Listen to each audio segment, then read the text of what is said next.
Marcelo Nova e seu filho Drake Nova, que logo mais vão se apresentar lá no Canteiro Central, no setor comercial sul, quadra 3, no edifício Paranoá, um novo espaço que está inaugurando na cidade, e eles que estão fazendo aí um repertório onde passa aí pela carreira do Marcelo Nova, né, de Camisa de Vênus, carreira solo do Marcelo Nova, e também por músicas de parcerias com Raul Seixas. Bem-vindo à Cultura FM e bem-vindo a Brasília de volta. Obrigado, meu amigo. Vocês estavam falando que essa parceria no palco já está funcionando aí desde 2008, 2009. Depois, em 2010, vocês gravaram um CD ao vivo, né?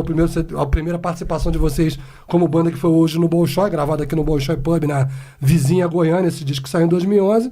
E depois aí teve mais duas participações, né, Drake? No 12 Fêmeas, que foi o disco solo que o Marcelo lançou em 2013, e a volta do Camisa de Vênus no ano passado com Dançando na Lua. Além da sensação do orgulho de ter o filho na banda, como é que funciona essa parceria no palco, essa química? Bom, na verdade, Drake toca guitarra desde 2, 3 anos de idade. Ele brincava com guitarrinhas de brinquedo. Ele sempre teve uma atração pelo instrumento. Deve ser porque tem um pescoço e um buraco no meio. Com o passar do tempo, eu percebi que ele tinha uma inclinação que vinha se manifestando desde essa idade muito tenra ainda. Mas evidentemente que uma coisa é você tocar com seu filho em casa, brincar, e outra coisa é você subir no palco e se apresentar para milhares de pessoas, né? Com uma banda de profissionais. Então, é necessário às vezes você dar tempo ao tempo para ver se as coisas são exatamente aquilo que elas aparentam ser. E com o passar do tempo, o Drake foi se aproximando do meu trabalho, se inteirando da minha obra, e com 16 anos ele praticamente que assumiu um lugar na banda. E de lá para cá ele não parou de evoluir, né? Porque músicos, guitarristas, não pensam em letras, em textos. Isso não é uma crítica, isso é uma constatação, é um fato. É um fato. Né? Eles pensam em intro, riffs, solos, bridges, e o texto fica sempre relegado a um segundo plano, porque eles interpretam a coisa do ponto de vista deles, né? Ou seja, matemático, conta o compasso, 1, 2, 3, 4, não. Meu trabalho é completamente diferente, porque eu nunca começo uma música pela própria. Eu começo todas as minhas canções, a essa altura são mais de 200, todas elas eu comecei pelo texto. Depois que eu termino o texto, é que eu vou ver com que roupa eu vou vesti-la. E isso me coloca numa posição de não ter a obrigação de fazer um texto, como estava falando, que matematicamente corresponda à música. Meus textos são assimétricos. Eu tenho versos que o segundo verso é muito maior do que o primeiro. Então, ele percebeu isso muito cedo. E o cerne da minha obra é o meu texto. Eu lembro que você, numa entrevista, acho que no ano passado, ou um tempo atrás, você falou justamente isso, dessa virtude do Drake de não apenas ser o guitarrista que está acompanhando, mas para criar texturas e acompanhar essa questão da letra, né? Essa diferenciação, você veja como as coisas são todas encadeadas, nada acontece por acaso. Eu tenho e trago comigo desde muito cedo uma coleção que era de vinil, que se estendeu para CD, que se multiplicou por DVDs e Blu-rays. Tinha boas influências, né? E ele cresceu ouvindo isso. Então, ele não está preocupado em ser Joe Satriani ou Steve Vai, que são guitarristas banais, né, do ponto de vista da técnica pela técnica. Isso, para mim e para ele, não diz absolutamente nada. Eu sempre toquei na minha carreira, principalmente depois da minha carreira solo, eu sempre toquei com, eu posso dizer, 2 guitarristas excelentes com quem eu toquei, Luiz Carlini e Johnny Boy, entendeu? São guitarristas de rock de história, de estrada. Eu sempre fui muito bem acompanhado nesse aspecto. O grande diferencial do Drake é que ele assimila essa ideia do texto e ele gosta de timbres de guitarra. Ele compara timbres. Então, ele sabe de onde veio Cliff Gallup, ele sabe de onde veio James Burton, um que tocava com Gene Vincent e seus Blue Caps, outro que tocava com Elvis. Que tipo de guitarra eles usavam? Usavam uma Gretsch. Não, eles usavam uma Telecaster.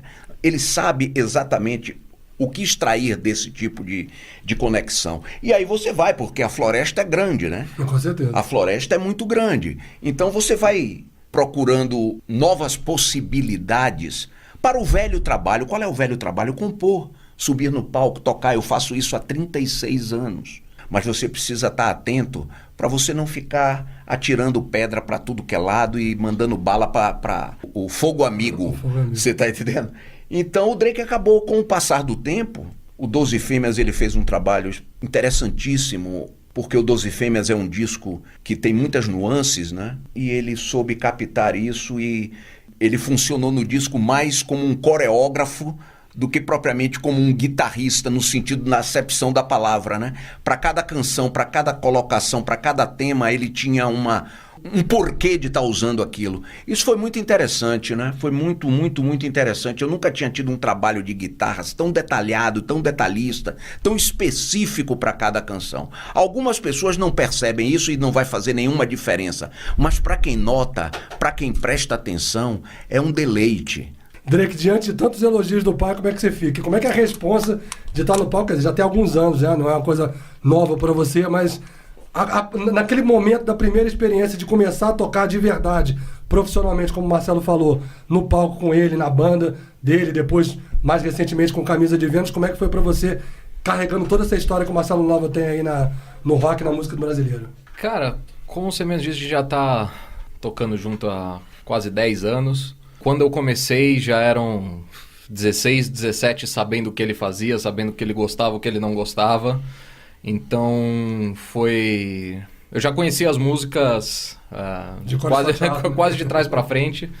Foi uma mistura de juntar isso, a parte do trabalho dele que eu já tinha conhecimento, com as coisas de guitarra que eu gostava, que eu sabia que ele gostava, de Rory Gallagher e Leslie West, Paul Kossoff e Hendrix, Robin Trower, e tentar aplicar isso de algum jeito no que ele já fazia na época, 20 e tantos anos já. Vocês fizeram um disco ao vivo hoje no Bolshoi, o 12 Fêmeas e o Dançando na Lua, que aí é o papo que a gente queria conversar agora, Marcelo. A volta do Camisa de Vênus, quer dizer, um disco novo, né, de inéditas depois de 20 anos, e você com o Robério de volta, né, vocês da formação original, e o restante da banda que está compondo os Camisa de Vênus é a banda que já vem tocando com você na sua carreira solo. Como é que foi essa transição do solo para a volta do Camisa de Vênus para você? Rapaz, foi facílimo, porque o monstro é o mesmo, mas o bicho tem duas cabeças, entende? Então, o Camisa como banda, ela tem certas características que elas ocasionalmente aparecem no meu trabalho, mas eu levei o meu trabalho adiante. Eu não fiquei me reportando depois que eu saí do Camisa lá atrás, eu segui meu caminho, né? Eu tinha cumprido naquela altura uma etapa da minha vida, né? Eu não me interessava mais em perpetuar a minha juventude, vamos dizer assim. O que eu tinha para dizer naquele momento como integrante do Camisa de Vênus, eu já tinha dito. Eu mergulhei fundo na piscina do texto. Você entende? Eu não queria ficar escrevendo Silvia e Beth morreu. Nada contra. Era o que eu sabia, era como eu podia me expressar naquela época. Faz parte do seu show, como diria o Cadu. Você entende, bicho? Então, evidentemente que quando você se acomoda, seria muito mais fácil. Eu recebi um telefonema do Júnior Valadão, que é empresário de algumas... do Ira, por exemplo. Do Ira, irmão do Nazi, né? E ele me disse, pô, você está fazendo 35 anos de carreira. Eu digo, que história é essa, bicho? Tá louco? Não, pô, 35 anos e eu quero fazer a turnê do Camisa. Faz 35 anos que você montou o Camisa. E eu parei para pensar e disse, puta... Nem eu lembrava disso. Porque eu estava distante, né? Eu estava cuidando dos meus shows, das minhas coisas. Mas eu parei e vi que ele tinha razão. O Camisa foi uma banda que deixou uma marca muito grande no rock brasileiro e não tinha porquê, foi uma obra minha, uma criação minha, não tinha porquê a essa altura do campeonato eu dizer, não, 20 anos que eu ignorei isso completamente. Então eu disse, pô, é um bom motivo, 35 anos de banda no Brasil, fazendo rock desavergonhadamente como eu faço, sem ter que ficar me justificando que eu gosto de Caetano, de Gil, de Djavan, de Tom Jobim, você tá entendendo? Eu faço o que eu faço, entendeu? Então, e eu sei fazer, modéstia à parte, eu sei fazer. Vamos fazer o Camisa de Vênus, uma turnê para ver como é que fica? Vamos. E fizemos uma turnê durante o ano de 2015. Liguei para Robério, que foi o cara que montou a banda comigo, Sim. Fomos nós dois que montamos a banda. E paralelo com isso tinha o Drake, o Leandro e o Célio, que eram os músicos da minha banda. Então ficou tudo muito fácil. Depois de um ano tocando, a velha inquietação de Marcelo começa a bater, né? Porque eu percebi, primeiro, muito rápido, que o público do Camisa tinha aumentado em faixa etária de uma maneira incrível, né? Tinha moleques de 14, senhores de 60 e todo mundo sabendo de todas as canções. Seria muito cômodo, mais uma vez, ficar sentado no nicho do passado. Mas dane-se o passado, entendeu? Essa ideia falaciosa de que os anos 80 eram uma maravilha é uma mentira. Os anos 80 eram uma porcaria, como foram os 90, como é hoje. Né? A vida é uma merda e depois você morre. Né? Então, essa ideia os anos 80 eram maravilhosos, porque... Não, você está sendo nostálgico igual a seu avô. Né? Entrou um sujeito no meu camarim e disse: Marcelo, você estragou só o fim, porque você fez uma versão diferente. Naquele dia que eu vi o show, nos anos 80, eu conheci a mulher da minha vida. Eu disse: meu amigo, me desculpa. Desculpa um momento. Desculpa-me, mas eu não vou trazer a mulher da sua vida de volta. E os anos 80 nada tinham de especiais. É que você não sai mais, você não pega mais a filha dos outros, você não consome mais seus produtos ilícitos. Né? Você está entendendo? Então é a sua vida presente que está uma porcaria, meu amigo. De fato. O rock nacional nos anos 80, ele sofreu aquele boom, tá ali naquela virada, Rock in Rio, 85 e tal, que emergiram várias bandas. As bandas estavam ali, estavam funcionando, mas ali, a partir daquela divisor de águas, fugiu. E ficou na memória afetiva. Então existe esse saudosismo, porque eram bandas que até hoje tocam em rádio, que naquela época tocaram muito. Camisa de Vênus tocou muito, Legião Urbana, aqui em Brasília a gente teve o exemplo da Legião, da Plebe, do Capital Inicial e de outras bandas, enfim. Fica um pouco nessa memória afetiva. E aí fica toda essa coisa do revival dos anos 80, que eu concordo com você que chega num determinado momento que fica meio chato, fica over, né? Eu acho também que isso tem a ver com o processo de envelhecimento cronológico do indivíduo e do amadurecimento do espírito, não no sentido religioso, do próprio indivíduo. Ou seja, eu quando moleque, eu adorava Bob Dylan. Aquelas canções de Dylan, sabe? Desolation Row. 11 minutos, né? Entendeu? Like a Rolling Stone, Visions of Johanna. Sabe, eu queria saber o que é que ele estava falando, eu queria saber. E tinha toda aquela coisa de contestação e contracultura dos anos 60 e tal. Hoje, que eu tô velho, eu ouço as canções de Dylan hoje, eu gosto muito mais dele hoje do que eu gostava nos anos 60. Você entende com mais facilidade. Você entende? Ou seja, o que ele diz hoje é pertinente com um homem da faixa etária dele. O que me aborrece nessa história de anos 80 é essa tentativa de voltar a ser jovem. Ninguém volta a ser jovem. É uma mentira essa história de que o rock mantém você. É pura cascata. Isso é papo furado. O que mantém você ativo, não jovem, ativo é o seu cérebro, é o trabalho, entendeu? Então é isso que nós precisamos, é trabalhar. Para com essa coisa de sonhar com o passado. O passado foi, acabou, não existe mais. Se hoje é melhor ou pior, isso é uma questão de interpretação pessoal. Eu posso lhe dizer o seguinte: eu tenho atravessado todos esses períodos. A vida é composta por momentos. A vida é uma série, nada mais é do que uma série de experiências, umas fantásticas, outras horrorosas.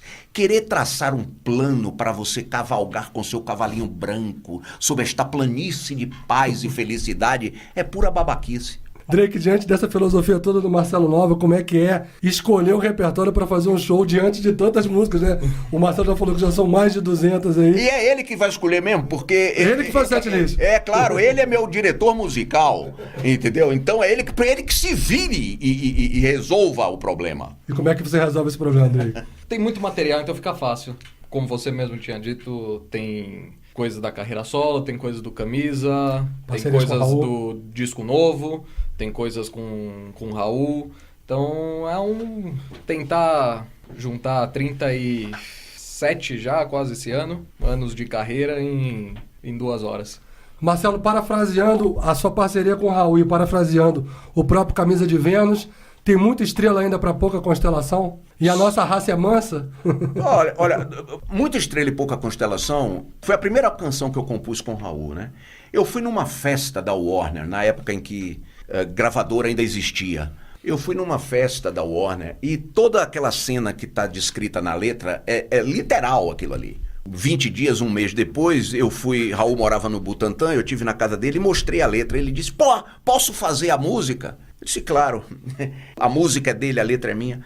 Acabou ficando uma coisa tão marcante, porque ele gravou conosco no Camisa. Foi o último disco que o Camisa gravou nos anos 80. Então ficou uma coisa tão marcante que todas as vezes que nós tocamos Muita Estrela e Pouca Constelação, invariavelmente eu lembro das circunstâncias que foi Fortaleza, né? que envolveram. Ao contrário da Raça Mansa que você falou, porque a Raça Mansa é muito mais uma constatação, né, do que uma brincadeira, por exemplo, né? Parece-me um novo hino, uma espécie de novo hino nacional, né? Verdade. Nós dançamos a dança, nós cancelamos a luta. A nossa raça é mansa, a nossa massa é bruta. Nós vivemos de esperança. Ah, nós pagamos as putas. Excelente. Marcelo Nova e Drake Nova, logo mais a partir das 9 da noite, lá no Canteiro Central, no Setor Comercial Sul, quadra 3, Edifício Paranoá. Ingressos a R$20 até as 11 da noite, se não me engano, e 30 depois. Marcelo, Drake, sucesso. Muito obrigado pela presença aqui. Nós é que agradecemos. E mais 35 anos de camisa de Vênus e... Aí você aguenta, Marcelo Nova? Não. Essa, olha, infelizmente, nós não vamos mais estar aqui. Isso talvez seja para os nossos bisnetos, tataranetos. Nós certamente não estaremos mais aqui. Mas que isso vai acontecer, vai acontecer. Um dia, quando a ciência conseguir reverter o processo de células.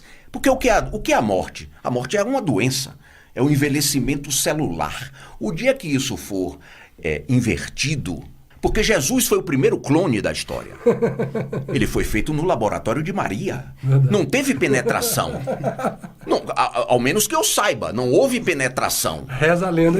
Não houve penetração, então ele é um clone. É um clone espiritual, mas é um clone. Ele foi feito num laboratório, ele não foi feito no esperma e no útero e na vagina. Então, um dia poderemos, talvez, quem sabe, ter a chance de, não vendo, não sentindo, mas intimamente aqui agora projetando este paraíso na Terra, onde cada um vai viver até que alguém...